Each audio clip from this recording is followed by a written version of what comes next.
Olá pessoal, bom dia, boa tarde, bem-vindos ao domingo mais geográfico dos domingos. Hoje nós vamos falar de mapas e projeções cartográficas. Seria no tempo presencial a aula inicial do curso, nossa primeira aula. Aqui ela ficou um pouquinho deslocada, mas sem prejuízo nenhum, tá bom?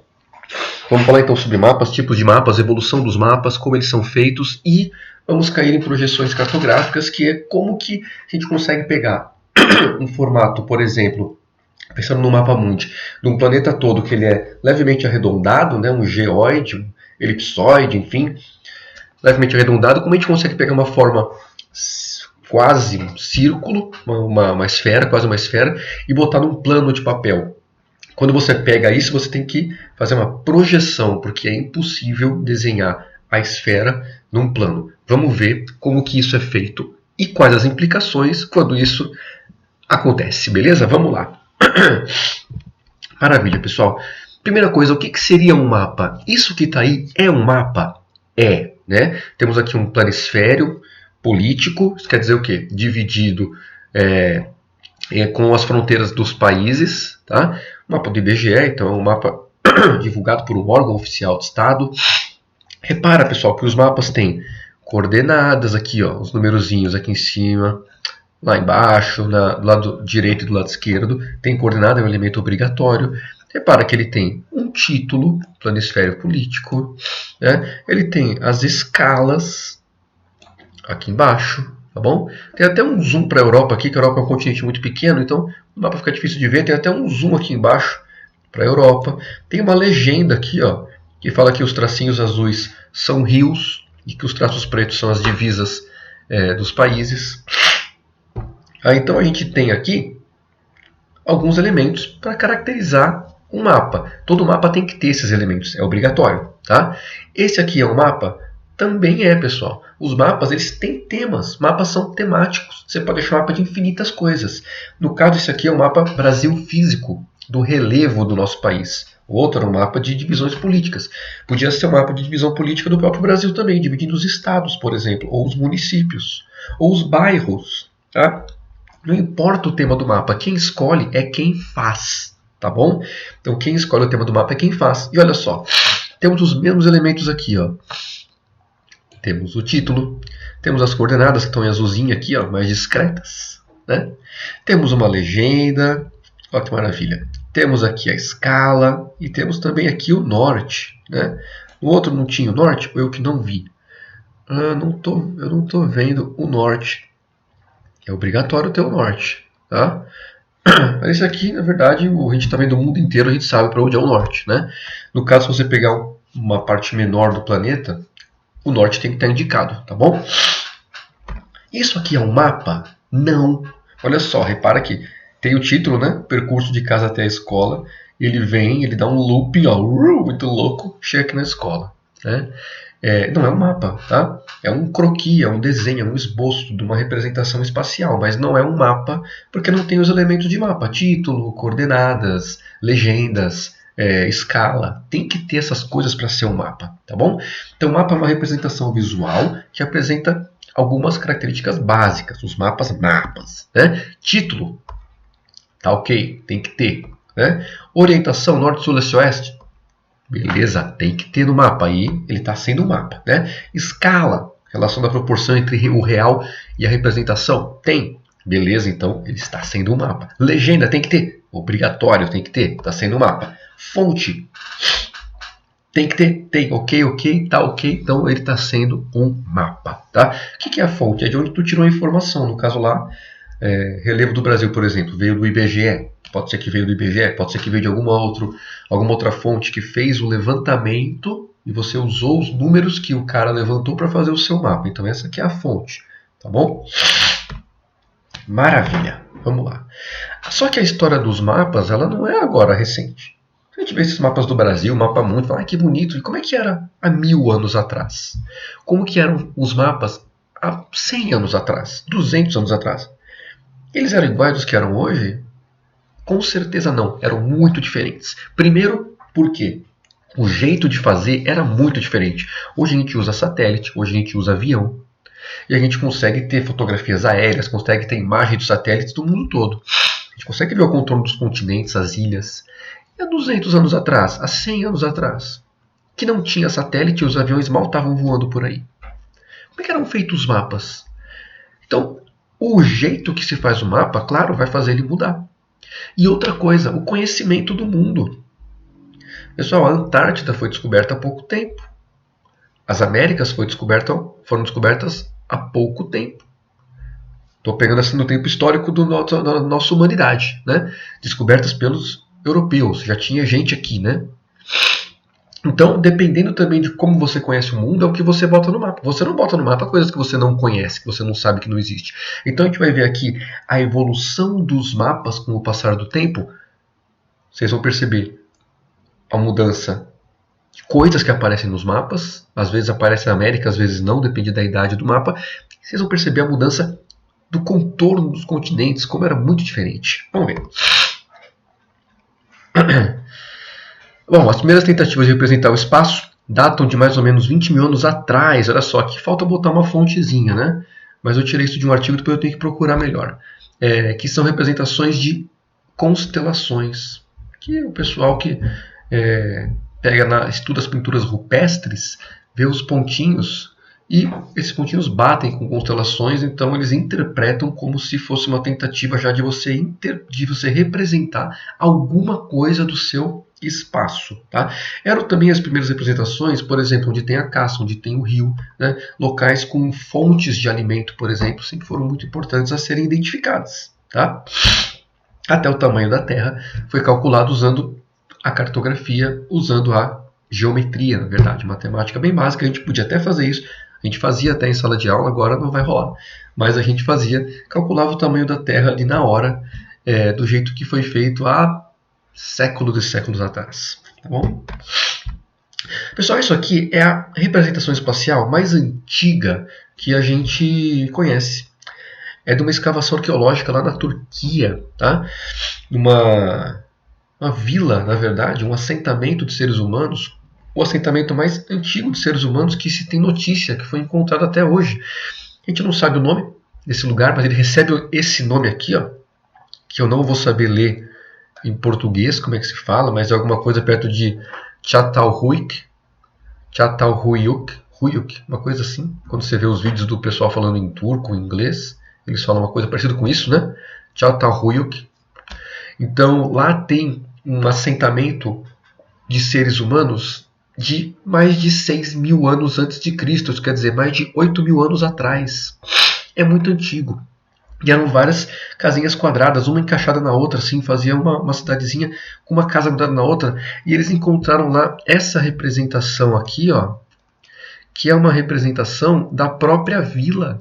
Então era uma tentativa dos caras já de localizar na própria vila, cada quadradinho era uma casa com as suas entradas, e eles localizavam nessa figura feita na pedra as casinhas que existiam, aonde estavam os animais, aonde estava o rio, aonde estavam os recursos mais próximos.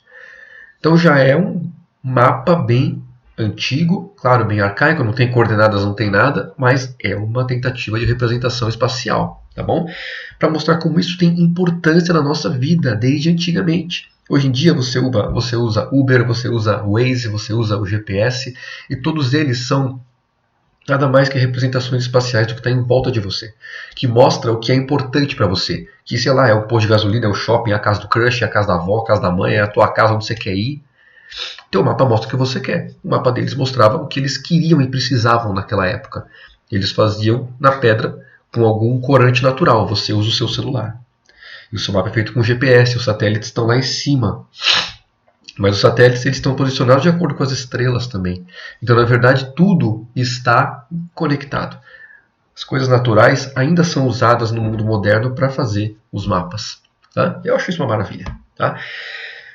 Afinal, para que servem os mapas? Bom, a gente já viu nas aulas de escala, por exemplo, que você pode calcular distâncias, mas eles servem para muito mais coisas. Tá? Eles podem servir para planejar uma viagem, eles podem servir para política, jogos políticos, inclusive geopolítica, tá? Ou simplesmente para mostrar a divisão política do mundo, servir para turismo, mostra os pontos turísticos principais, ou quando tu está viajando para algum canto, tu pega um mapinha turístico da cidade e você acha os principais pontos que você quer conhecer, pode ver até a distância, pode ver o que tem perto, né?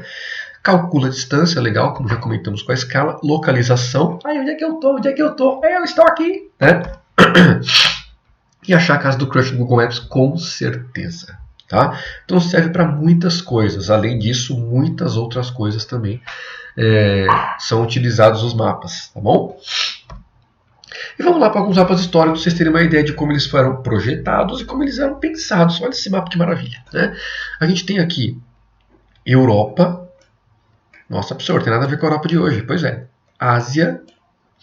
Tem outra palavra aqui, Índia, que a gente conhece, né? Líbia, que é um país do norte da África. Esse era o mapa mundi, pessoal. De Heródoto, de 450 a.C. Esse era o mapa mundi do cara. Então, olha só, esse era o mundo do cara. Esse era o mundo que eles conheciam naquela época. Como é que ele fazia isso? Ué, os relatos que eles tinham dos viajantes, dos comerciantes, até onde o mundo ia. Eles nunca tinham passado daí. Então esse era o mapa mundi, é o que eles conhecem. Você bota no seu mapa o que você conhece. Tá? E aí tem alguns rios, tem algumas cadeias de montanhas aí que eles conheciam na época. Tá bom? Com certeza, pessoal, a China ela nem aparece aí. A China teria que estar mais aqui ainda para o leste, né? Mas a Índia já aparece. Inclusive aqui, ó, Rio Indo. Tá? Com certeza, lá na China eles tinham mapas diferentes desse. Os mapas lá da China na mesma época iam mostrar a China, mas não iam mostrar a Europa, por exemplo. Eles também não conheciam, provavelmente. O que eu quero dizer com isso? Nenhum mapa é verdadeiro 100%. Nenhum mapa é neutro 100%. O mapa traz sempre a visão de quem está fazendo esse mapa. E ele não está errado. E também não está certo. É a visão do cara naquele momento. O mapa chinês também não está errado, também não está certo. Desculpa. É a visão do cartógrafo chinês naquele momento. Cada um faz o mapa com as informações que tem. E isso tornava os mapas extremamente valiosos no passado. Se eu sou de um país, por exemplo, e quero fazer uma campanha militar, uma guerra com outro país, se eu conseguir os mapas desse outro país, eu vou ter muito mais detalhes para planejar a minha guerra. E eu não posso fazer com que o cara consiga os meus mapas. Então, no passado, os mapas eram extremamente secretos e guardados. Tá bom?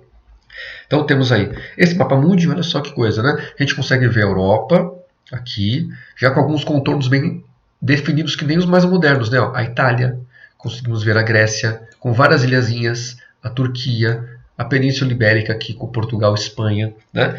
O norte da Europa não está detalhado, onde tem Noruega, Suécia, Finlândia, Inglaterra, Irlanda, Reino Unido todo, né? O litoral norte da Europa não está bem detalhado, mas o litoral sul e aqui no Mediterrâneo está muito bem detalhado, inclusive com os formatos atuais. Como eles conseguiam fazer o formato já verdadeiro?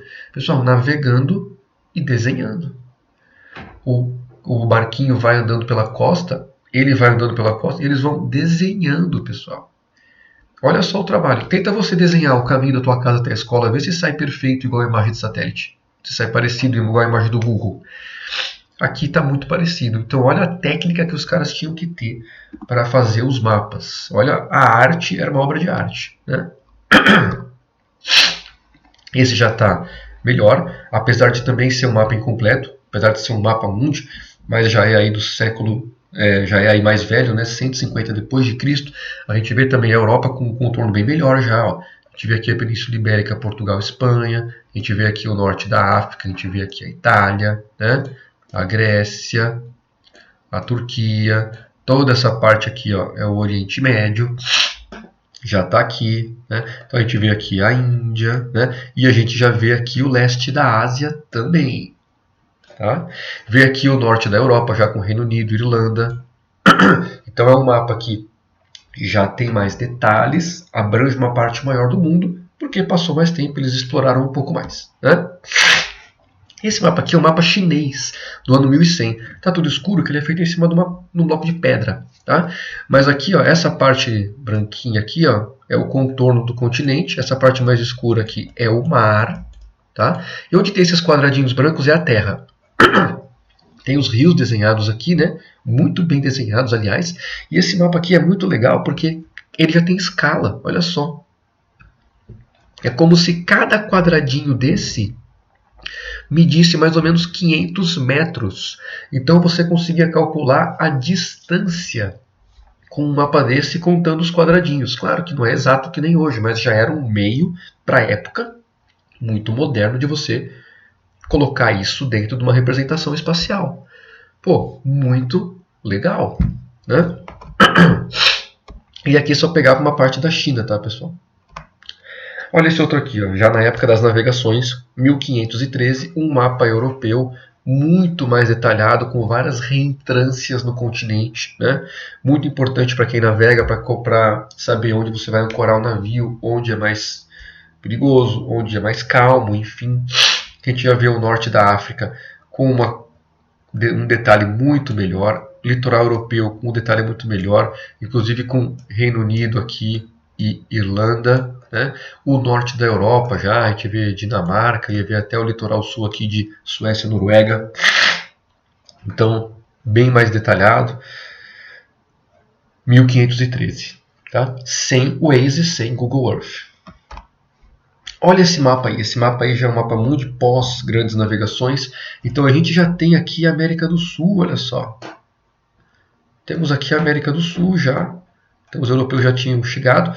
Temos aqui uma parte da América do Norte, mas não temos o resto da América do Norte. Cadê? Cadê o resto da América do Norte? Tá faltando, eles não conheciam ainda. Eles conheciam só o litoral leste da América do Norte. Então o resto não tem. Repara que não tem Antártida também aqui embaixo, né? Mas já tem continente africano, europeu, asiático já, até a China, até o outro lado, tá? Ainda não tem a Austrália também, a Oceania está fora, eles não chegaram ainda. Mas olha só, esse mapa ele tem uma curiosidade, um uso político. Então esse mapa acima ele foi feito em 1529 por Diogo Ribeiro. Nesse mapa ele alterou propositalmente a localização das ilhas da Indonésia para deixá-las dentro do espaço pertencente à Espanha no Tratado de Tordesilhas, enquanto que na verdade elas estariam dentro da área de Portugal, né? Então olha só, os caras eles tinham o domínio de fazer mapa. Quem tinha o domínio de fazer mapa podia inclusive alterar, forjar o mapa. Ninguém ia saber que você forjou, só você sabe fazer. Então eles forjavam o mapa com alguns objetivos políticos, né? Mexendo, por exemplo, na ilha do tratado, na linha do Tratado de Tordesilhas, mexendo em algumas ilhas para falar que essa ilha pertence à Espanha, essa pertence a Portugal, enquanto na verdade elas não estavam naquela posição que o mapa mostrava. Mas politicamente era vantajoso, né? Por que ele fez isso? Como os mapas eram a única fonte de consulta na época, essa pequena e inocente modificação daria direito à exploração das ilhas apenas aos espanhóis. Portugal estava fora, né? É muito brother do tal Diogo, né? Ele devia ter alguma treta com o rei de Portugal e aí acabou favorecendo o reino da Espanha. Ou então o reino da Espanha deu uma grana para ele na época fazer essa modificação. Não sei o que aconteceu, né? Mas tá aí a história para ser contada. Agora o mapa já bem mais bonitão, bem mais com os contornos bem mais fiéis ao que a gente tem hoje. Aqui a gente já tem a Austrália aqui, ó, no canto, tá? A gente já tem a América do Norte mais preenchida, ainda não está inteira preenchida, mas tem um espaço bem maior já preenchido para o interior. Beleza? Esse aqui é de 1689. Agora um de 1794, olha só, a América do Norte toda preenchida, então eles já tinham explorado até o oeste da América do Norte. A Austrália inteira no mapa, com várias outras ilhas aqui do Sudeste Asiático e da Oceania. E esse já é o mapa de 1881, então contendo a maior parte do planeta aí, está faltando só a Antártida, tá? E é um mapa de viagem. Então cada cor estabelece um tempo de viagem a partir de Londres. Então, saindo de Londres, né? Por exemplo, a cor verde, ó, em até 10 dias. Quer dizer que naquela época, com o meio de transporte mais avançado, saindo de Londres, que é o pontinho vermelho aqui, você podia chegar em qualquer lugar aqui da Mancha Verde em até 10 dias, avançadíssimo, né? Se você quisesse vir de Londres até o Brasil, a cor do Brasil é essa rosinha aqui, né? Essa rosinha aqui. Então, de Londres até o Brasil, com o melhor meio de transporte de 1881, você chegava entre 20 e 30 dias. Hoje você chega em, dependendo de onde você vai no Brasil, de avião você chega em 10 horas, né?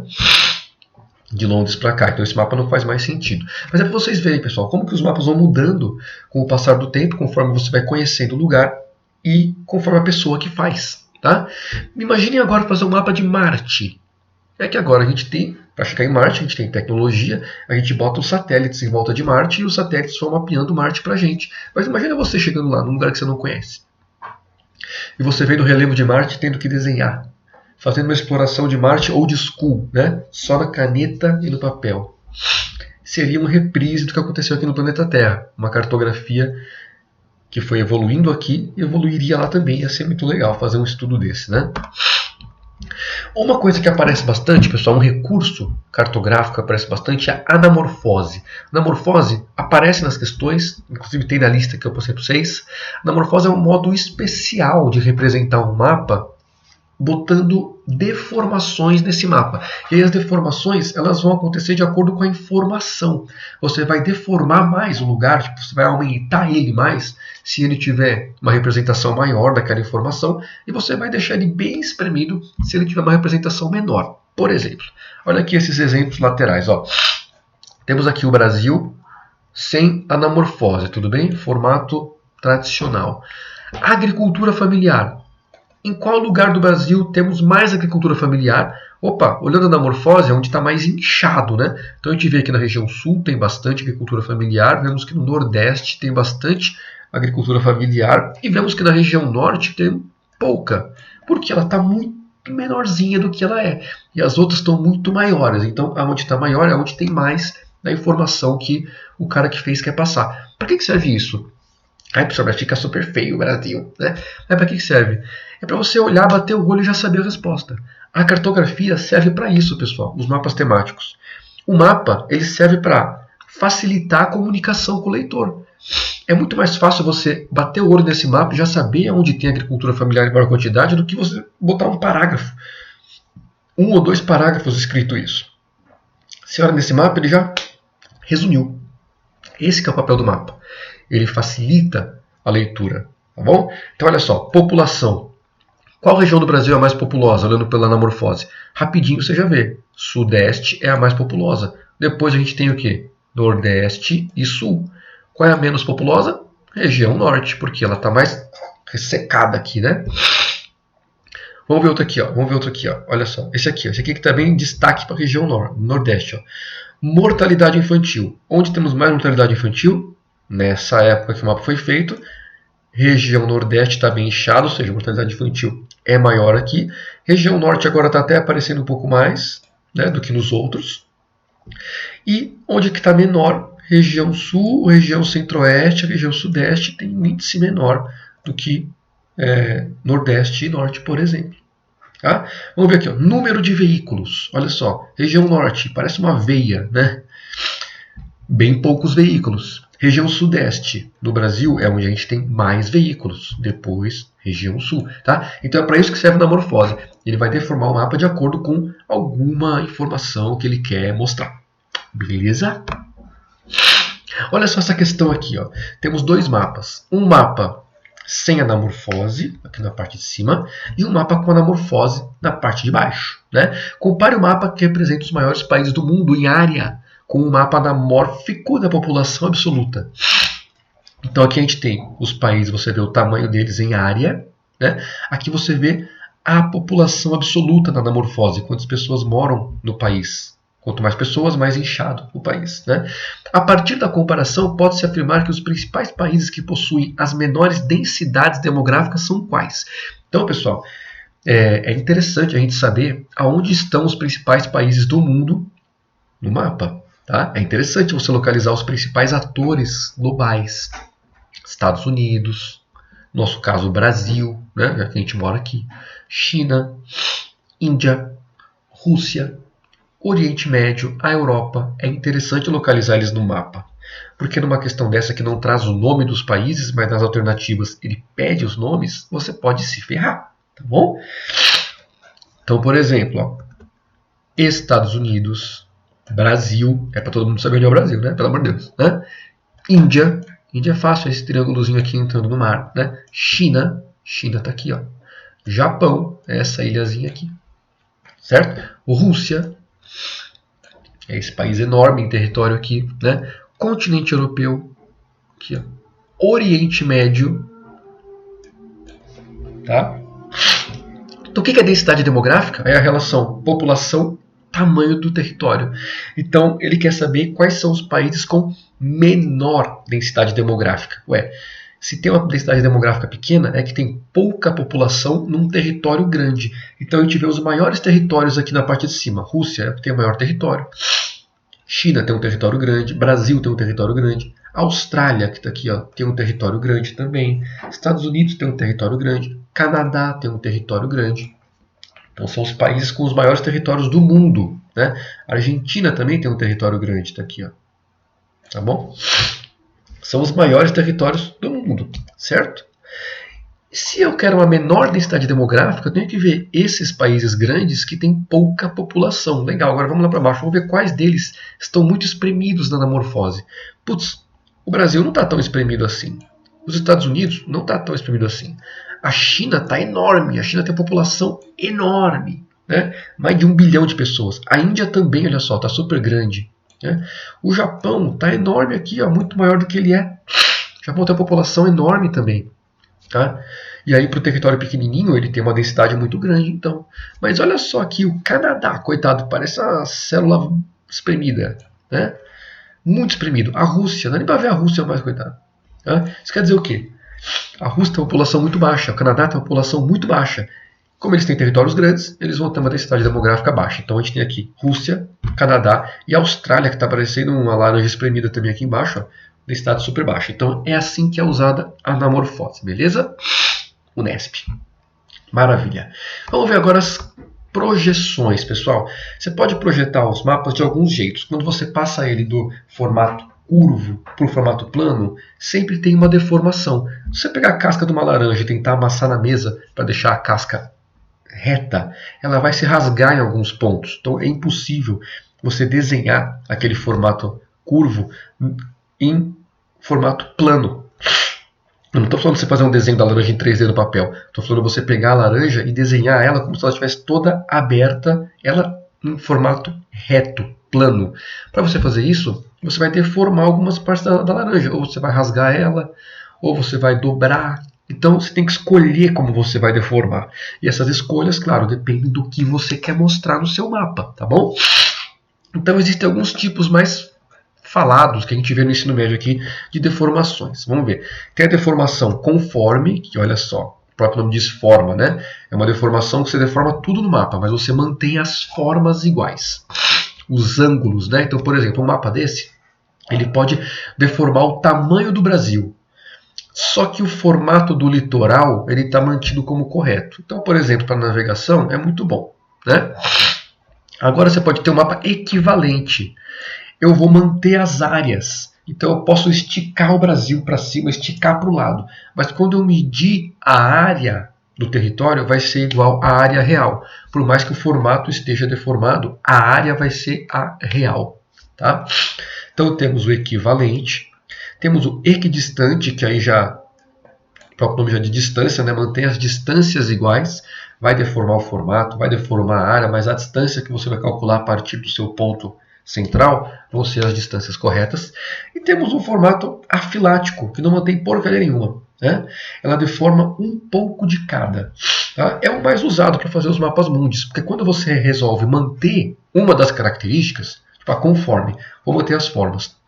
Quando você mantém uma das características, você deforma muito as outras. Então, fazer os mapas mundis, a gente faz o quê? Deforma um pouquinho de cada. Seria uma deformação classificada como afilática. Como que isso vai aparecer para vocês, pessoal? Vamos perguntar esses nomes? Rarissimamente, tá? Vai aparecer o seguinte. Vai aparecer mais como a projeção é feita e não a deformação. Então elas podem ser feitas do modo cilíndrico. Como assim? Imagina aqui esse desenho, né? Um papel enrolando no planeta, como se fosse um cilindro. Né? Quando você desenrola, você tem um mapa. Tá? Então você pode ter uma projeção cilíndrica. O ponto que o papel encosta no globo é onde não tem deformação. No caso aí o Equador, por exemplo. O Equador não está deformado porque o papel encostou no planeta. Imagina que essa bolinha que representa o planeta está cheia de tinta. Então onde o papel encosta não tem deformação, é a própria tinta. Né? Agora onde o papel não encosta, você tem que projetar. Você tem que puxar o desenho até lá. É nessa puxada que você deforma.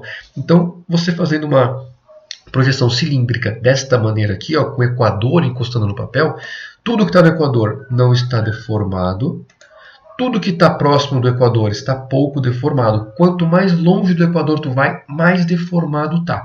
Tanto é que essa ilha aqui em cima, a Groenlândia, olha só o tamanho, ela está gigantesca aqui. Ela é praticamente do tamanho do Brasil. Na verdade, ela é 12 vezes, aproximadamente 12 vezes menor que o Brasil. Por que ela está aumentada? Porque ela está muito longe do Equador nessa projeção cilíndrica. Tá bom? Projeção cônica, tipo uma bolinha de sorvete, né? Você bota na casquinha. Nessa hora, qual parte do planeta que está encostando no papel? Não é mais o Equador. Agora são as latitudes médias. Latitudes médias, altas, né? Trópico, por exemplo, além do trópico até, que estão encostando no papel. Então é uma projeção muito mais indicada para os territórios que estão longe do Equador, que estão lá nas latitudes 40, 50 graus, norte ou sul. Aí representa essas latitudes sem deformação. E quanto mais longe delas, maior vai ser a deformação. Então depende de onde você está, você escolhe que tipo de projeção você vai ter. Ela é cilíndrica? Ela é cônica? E depois disso, ela é conforme? Ela é afilática? Projeção azimutal, o próprio nome já diz azimuth, quer dizer ponto. Projeção pontual. Então você bota a folha de papel encostada no nosso planetinha em um ponto. Só um pontinho vai encostar. Pim! E depois você abraça o planeta com a folha. Se você pega um guardanapo, bota na laranja e amassa, o guardanapo fica todo amassado quando ele envolve. Mesma coisa aqui. Então só vai estar sem deformação o ponto central. Todo o resto do mapa ele está deformado. Mas é um mapa que ele é mais usado para distâncias, mapa azimutal, beleza? Temos aqui alguns exemplos. Ó. Projeção de Mercator, muito usada na época das grandes navegações. Tá? Uma projeção cilíndrica, tudo bem? Feita com base no Equador e que aumenta bastante tudo que está ao norte dele. Muito usual para a época, que aumentava bastante o continente europeu, o tamanho do continente europeu. Então eles podiam usar esses mapas para mostrar ó, como a Europa é grande, é importante. Né? E, na verdade a Europa é pequenininha, só que na época era legal você falar, ó cara, eu vim dali, ali é grandão, hein? Então cuidado comigo. Tá? Por que a Europa ficava grande? Porque ela é longe do Equador. E um mapa cilíndrico com base no Equador vai aumentar muito a Europa, porque ela está lá ao norte. Beleza? Então esse mapa aqui ele deforma o tamanho das coisas, tá bom? Esse mapa aqui, projeção de Peters, ele é uma projeção equivalente.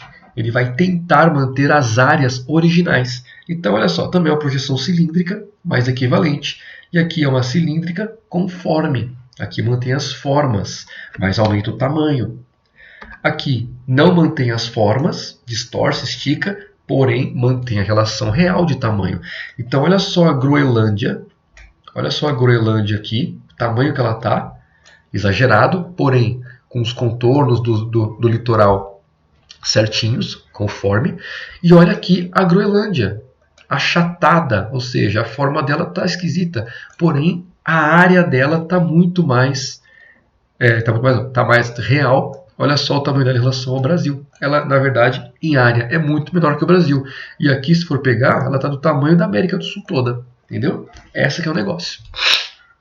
Temos aqui uma projeção mapa mundi, projeção equivalente também. Né? Então, equivalente conserva as áreas. Temos um outro tipo de projeção aqui, usado para navegação. Essa aqui enfatiza mais as massas dos oceanos.